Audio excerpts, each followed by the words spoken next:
Assalomu alaykum hurmatli ustozlar. Bugungi geometrik misolimiz demak parallelogram mavzusiga oid.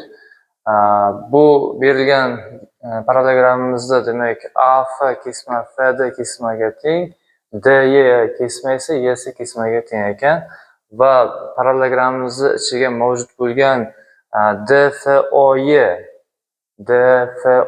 to'rtburchagimiz yuzasi 12 ga teng ekan. Ishtirihlangan yuzani topishimiz kerak. Bo'yalgan soha yuzasini topishimiz kerak. Birinchi navbatda bu masalani ishlash uchun tengliklarini inobatga olishimiz kerak. Bekorga bunday holatdagi tenglik berilmaydi. Biza uchburchakka to'ldirib olishimiz kerak. Ya'ni biz bitta AC diagonal yetishmayapti, o'sha AC diagonalni o'tkazamiz.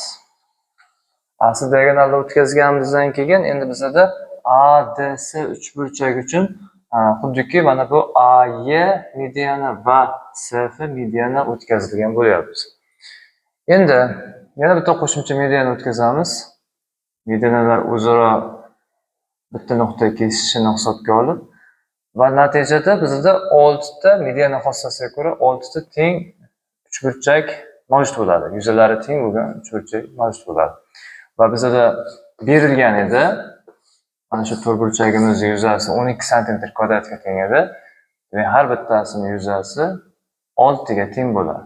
Demak, bu ikkita uchburchak 6 ga teng bo'lganligi uchun boya aytgan xossamga ko'ra har bitta yuzachamiz ham 6 ga teng bo'ladi. 6 ga teng, 6 ga teng va hokazo 6 ga teng.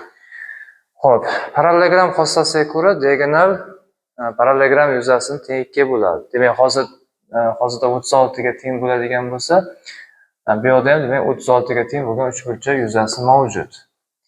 Endi bo'yalgan sohaning yuzasini topish uchun bitta harakat qoldi. Faqatgina 36, 6, 6 yig'indisini olamiz. Va javobimiz 48 cm kvadratga teng bo'lar ekan.